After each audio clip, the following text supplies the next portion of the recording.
Everybody, welcome. If you've been struggling with agoraphobia, social anxiety, difficulties with being out in public or in large spaces, being away from home, being in any sort of environment that's outside of what you would typically call safe, and if your anxiety tends to be triggered the further away you are from what you would deem a safe space, then this is going to be highly valuable information for you tonight.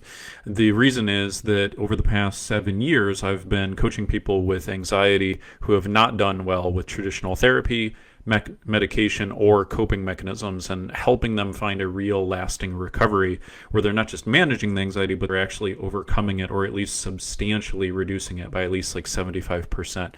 And in the past 7 years, I've worked with over 600 clients to help them reduce that anxiety by a minimum of 75%, typically in about 90 days. Myself included, I also used to have incredibly high anxiety, and it was very resistant to therapy, medication. But I did find strategies that helped me overcome it and have enabled me to stay anxiety-free for 15 plus years. So I'm going to be sharing two majorly key strategies that have been a part of the overall methodology that has enabled me to help people with health anxiety, agoraphobia, social anxiety, and basically just the overall fear of the unknown, the fear of danger lurking around the corner. That's what we're going to be covering tonight. So if you can hear me, if you can see me, go ahead and let me know in the comments. I'd love to see your guys' engagement there. And then also, if you don't mind, let me know what type of anxiety is that you deal with. What is it that you find yourself triggered by? Is it agoraphobia? Is it just having a tough time being around crowds? Is it a tough time driving? Those are some of the common situations I see with my clientele. I see Karen has joined us. Awesome. I see Julio, Lewis. I see Anna. Good to see you guys. So glad that you're joining in. Diana, hey, how's it going? So yeah, let me know what it is that triggers you, and then I can incorporate that into some of my examples, and I can give some more specific recommendations. Also, if you guys have any questions, go ahead and put them in the comments, and I'll either answer them live here, or my team and I will respond on the replay. So let's dive right into it. First of all, if you don't know who I am, again, name is Ty Hicks, founder of mentalhealthcoaching.com and the brain retraining method for anxiety elimination. And that's really kind of the key thing that we have found is a missing ingredient for people who use standard coping mechanisms. There are two specific brain retraining strategies I'm going to cover for you guys tonight that have been a piece of the overall process that has been pretty useful that we've been using recently. And so let's talk a little bit about the whole process of dealing with agoraphobia and social anxiety and things like that. A couple examples we've had recently. I had a gentleman recently who had basically agoraphobia for over 20 years. His interview has been documented. You can find it on our site in case you're interested. His name is Tom. But basically what happened for him was he had a tough time going any distance further than about 10, maybe 15 minutes away from his home. The further away he was from the little 10-minute stretch between home and work, he would start feeling incredibly anxious. We also had a woman recently who had basically an incredibly tough time going to the grocery store, being out in public, going into any type of department store, doing any sort of shopping. And then we also had a woman recently who had a really, really tough time being both a passenger and a driver in a car. Didn't really matter, but any kind of distance away from home or from work was really problematic. So those are a couple of the types of situations where these strategies work incredibly well. And I want to share with you a couple of the pitfalls that people dealing with these types of anxieties tend to go around. So the first key thing that you want to understand is that you cannot and will not ever live a fulfilled life by trying to simply stay inside of your comfort zone. And so the common impulse that people will have is that they will basically kind of shrink their life. They will start to feel anxious and uncomfortable in a larger variety of environments and circumstances. And the more discomfort they feel inside of those different circumstances, basically the natural impulse is to avoid them. And so what people will often do is they might take a leave of absence from work. They might even change their job entirely. I've seen situations where people switch from going into an office to working at home.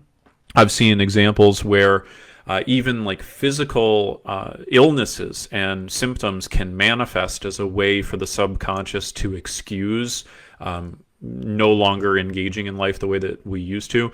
People will very often start saying no to social engagements. They'll stop going to parties. They'll stop going out to lunch with their friends.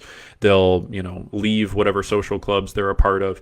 And so there's this sort of natural impulse of trigger avoidance.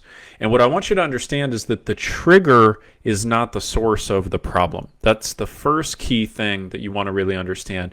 And what tends to happen for a lot of people is as they engage in trigger avoidance, the anxiety actually comes back and permeates in a new way. So very often, not always, but very often the anxiety will actually start to get triggered by something else. I remember one particular woman I worked with recently. She had agoraphobia and anxiety being outside of her home for the better part of 15 years. She had changed her career. She was working from home. She was working part-time even. And as she continued to shrink her life into a smaller and smaller comfort zone, the anxiety actually just found new ways to manifest eventually. She started to become anxious about getting dizzy and falling over inside of her home. So her comfort zone went from being, her city to her little neighborhood to her street to her house to her bedroom, right, where she wouldn't even feel comfortable going into the kitchen, things of that nature. So there tends to be a sort of exponential factor in terms of how reliant your mind will be on more and more and more levels of comfort and certainty. And so we certainly want to avoid that, because if we continue to follow that pattern to its natural conclusion, you basically have no life. And what tends to happen is the more we shrink our life, your mind has less things that occupy its focus, its attention, and the less things that you have for your mind to occupy its focus and attention on, basically the more brain power you are freeing up to being gobbled up by anxiety.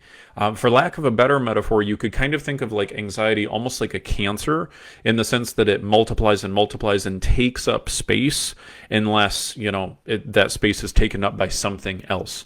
And so in that very sort of same way, we don't want to put you in a position where you're constantly just shrinking the amount of things that you expose yourself to in your life, because the anxiety tends to take up more and more space. It tends to give you this very, very short-lived feeling of comfort to remove yourself from the triggers, but then the anxiety will start to dominate even more. So if you have found yourself in a pattern of trigger avoidance and you notice that your life is kind of shrinking into a smaller and smaller comfort zone, I'm here to tell you, you got to break that pattern right away, because the outcome that leads to is pretty disastrous.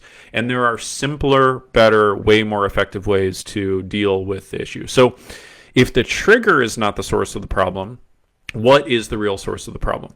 Well, the key thing that you want to understand is that there's a trigger and then there is an automatic response to the trigger. Okay, we call that a pattern. So there's the trigger and then there's the pattern. So for example, if we've got one person who goes out to the grocery store, they, walk through the door of the grocery store, and what happens is their mind contemplates all of the people inside of the grocery store and all of the people, their potential opinions about them, and they start to vividly visualize and imagine having a panic attack in front of everybody at the grocery store, and they start to have this dialogue run through their mind that says, I'm going to get sick, I'm going to get sick, I'm going to freak out. That is the pattern that happens in response to the trigger. Whereas another person might go through the door of the grocery store and their focus immediately goes to, okay, I need to get this off my list and this off my list and this off my list, and then I'm going home and I'm going to relax and watch some TV. So it's not the trigger that's the problem, right? If the trigger was the real problem, then everybody would have panic attacks at the grocery store. It's not the trigger that's the problem. It's your mind's conditioned, in other words, trained automatic response to the trigger.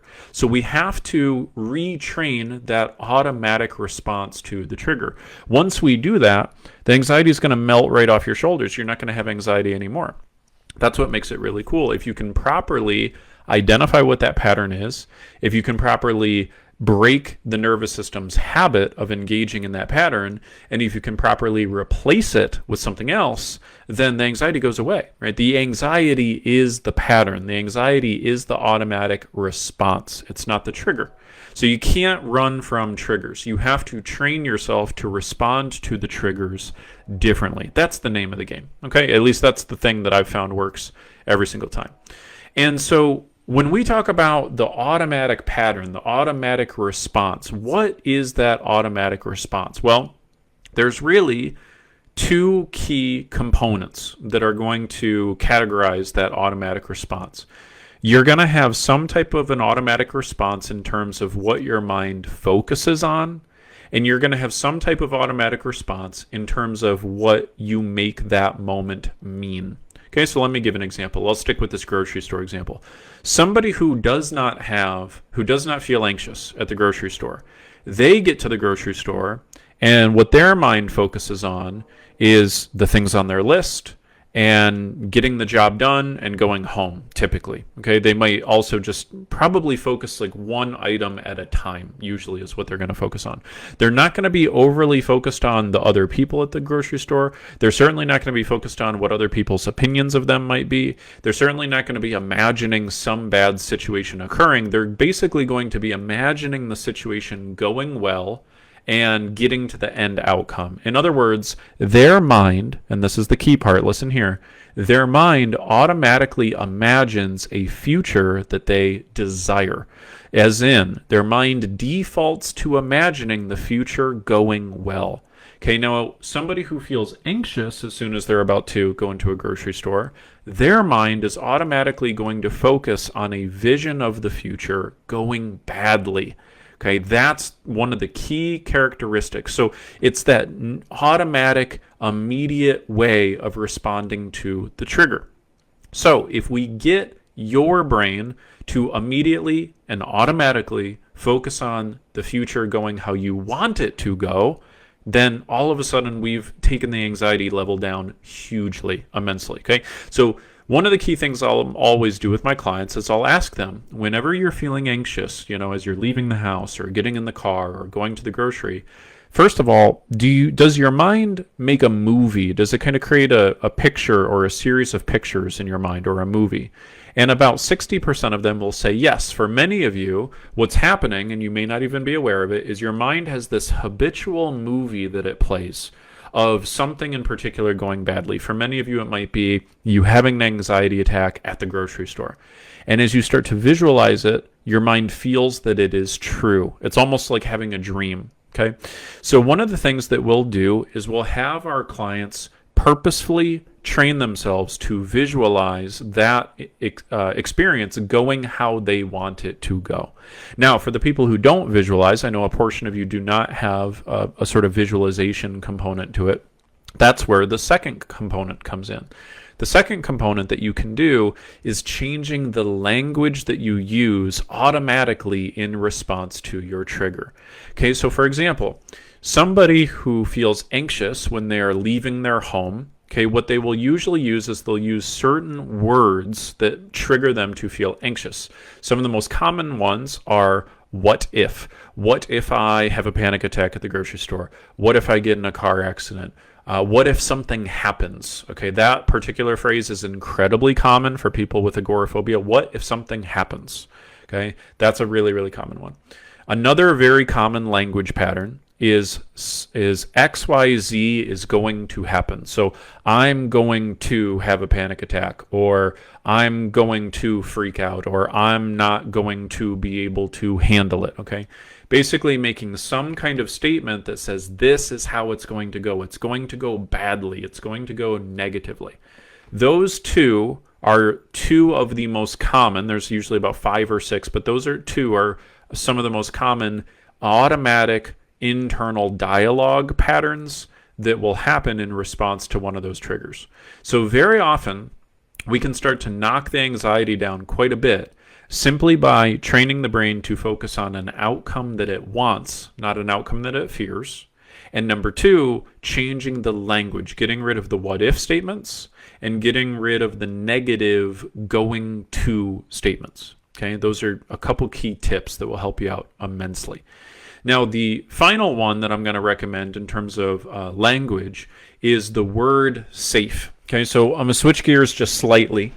So every time I've worked with somebody who's got agoraphobia or major social anxiety, one key thing I've noticed is that they will have a tendency to use the word safe to describe a certain set of places And then there are a whole series of other places that they describe as unsafe. Okay. By the way, is what I've said so far make sense? I see a lot of comments here. Let me take just a quick second.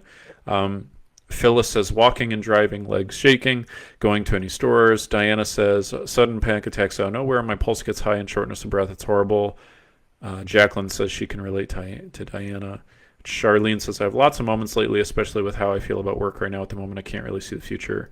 Phil says work sucks. Okay, so one key thing I'm noticing right here, guys, is I'm noticing even in these comments, you guys have some automatic ways of how you language these certain environments. And one thing I want to help you understand is that part of what creates anxiety is the habitual communication that we use. Okay, so every word, every phrase that you use has some sort of emotional effect.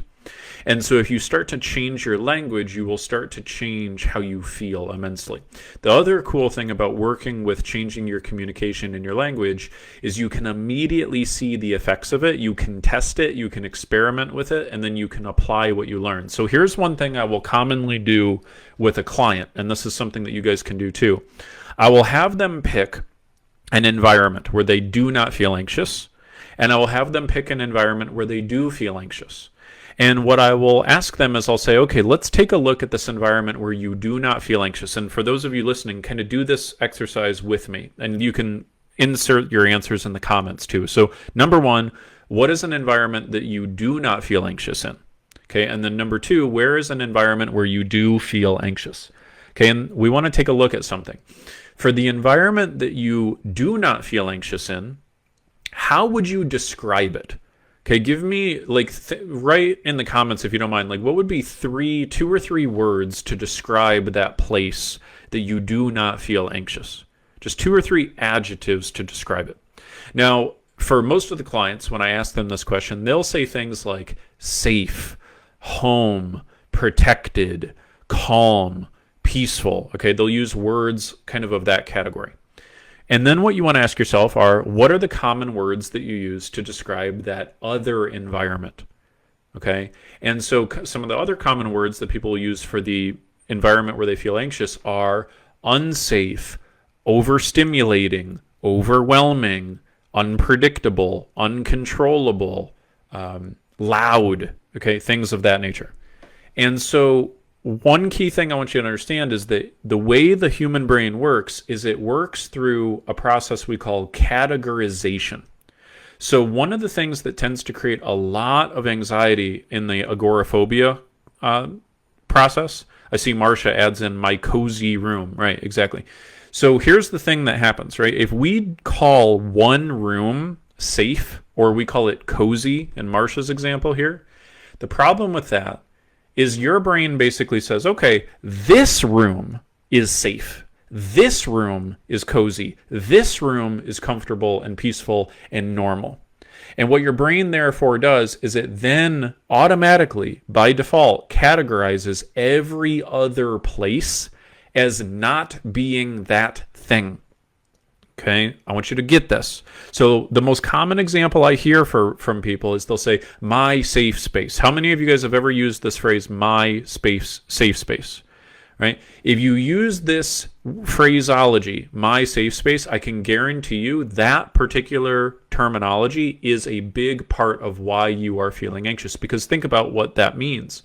When you're calling one space safe, this space is my safe space. This right here, my room, my house, my town, whatever it is that you call it. When you call that your safe space, what does that immediately mean about every other place that isn't that place? That now means that your brain associates a meaning of unsafe to all of these other places.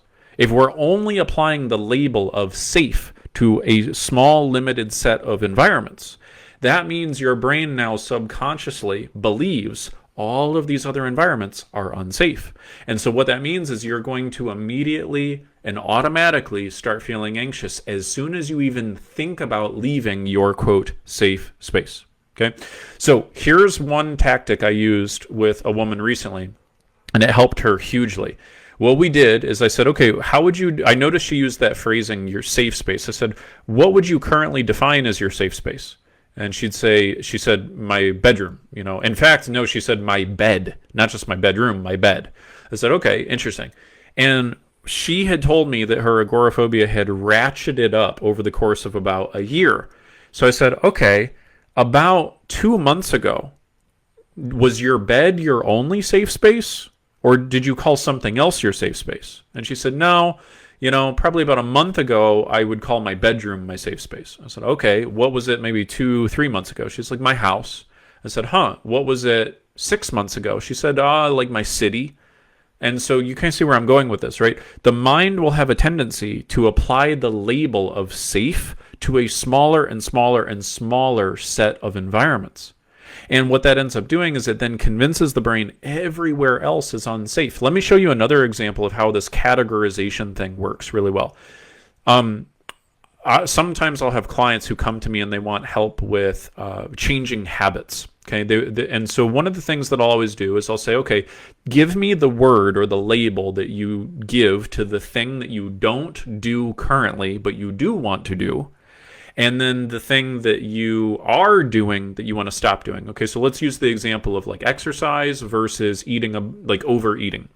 Okay, so what a lot of people will do is when they describe exercise, they don't use the word exercise. They don't use the word working out. They'll usually have something like, oh, yeah, that exhausting,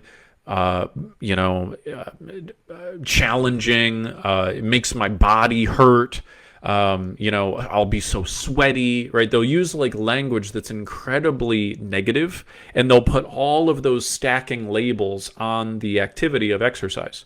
But then when when it comes to that thing that they're eating too much of, that they want to stop eating, they use words like, I love it, I'm addicted to it, it's beautiful, it's indulgent, it's rich. Okay, they use all these other adjectives.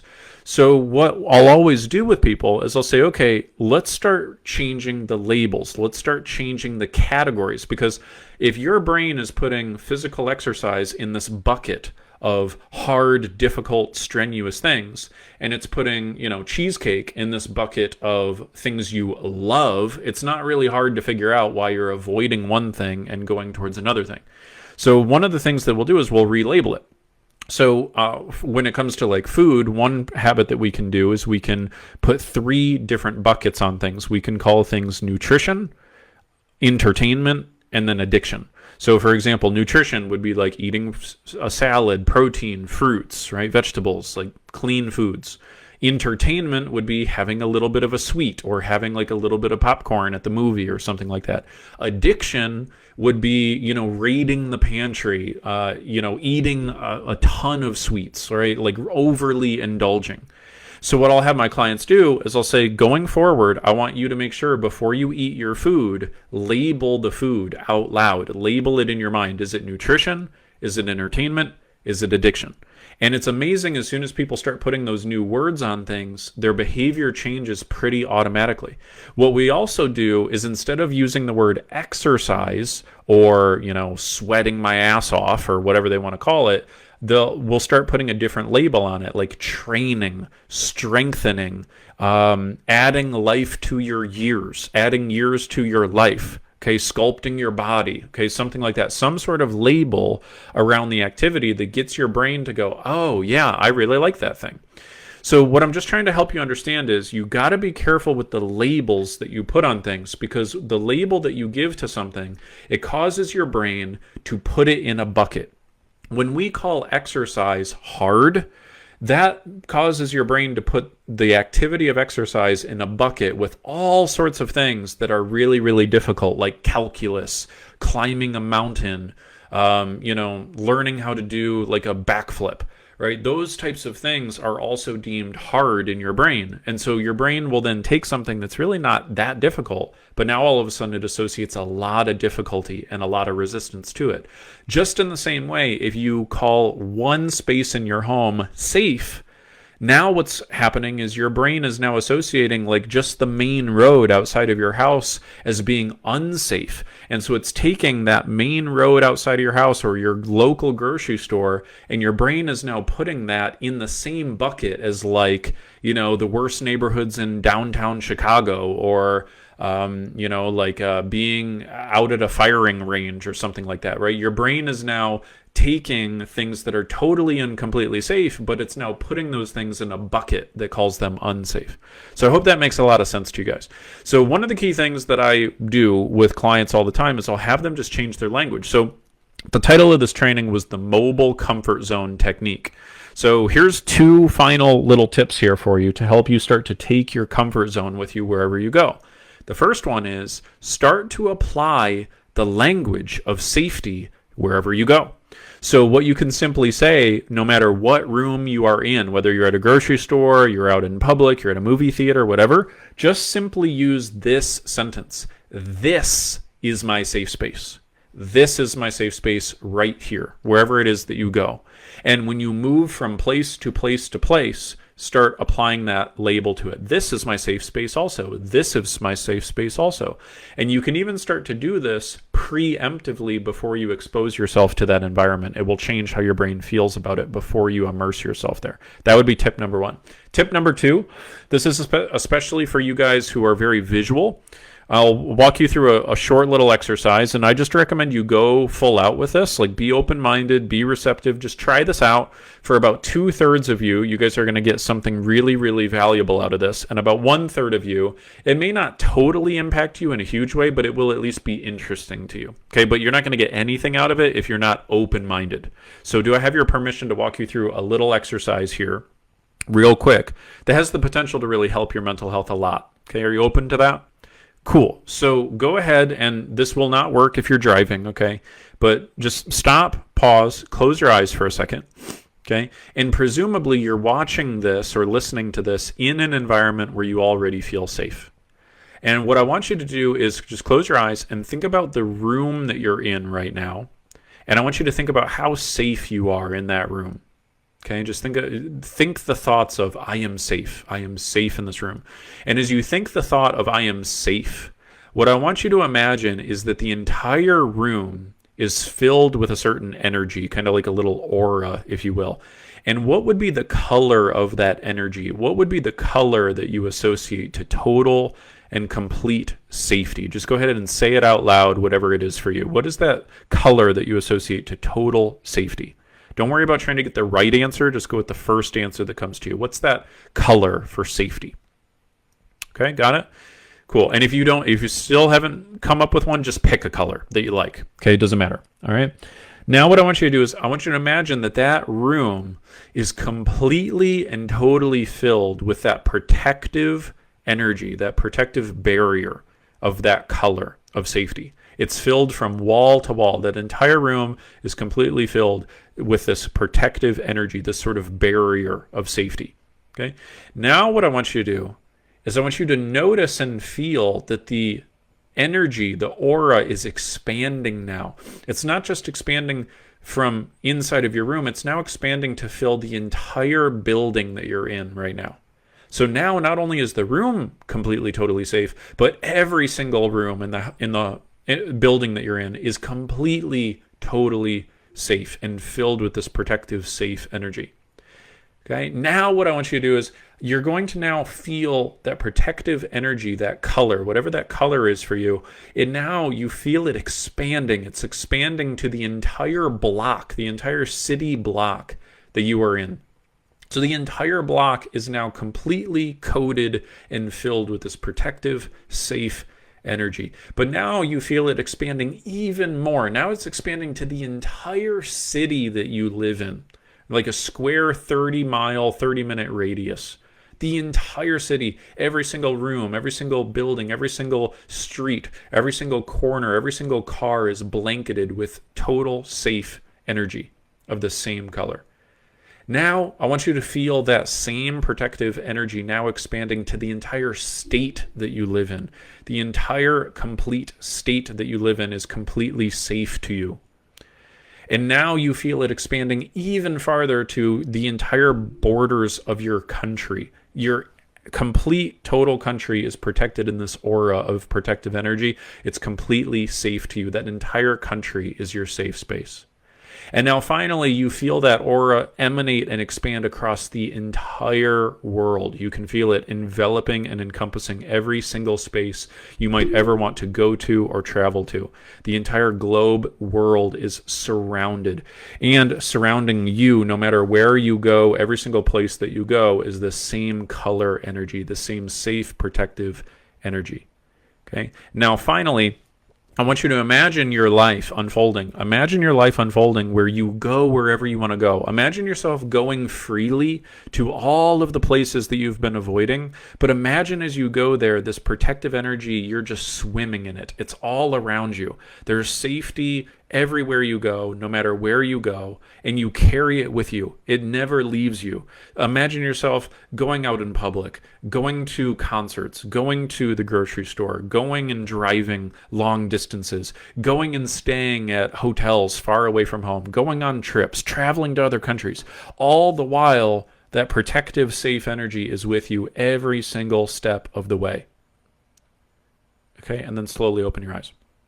So, hopefully you got something out of that, or you at least found that interesting. I've used that same process with clients many times. It tends to help them quite a bit. Now, is this everything you're going to need to know to overcome or agoraphobia? No. But are these a couple really good things to help you get started? Yes, absolutely. I see a quick question here from Terry. Terry says, what if it's the people you are dealing with, like your boss or customer, that is triggering you, not the environment? Terry, what that means is that you're putting a meaning around that particular person.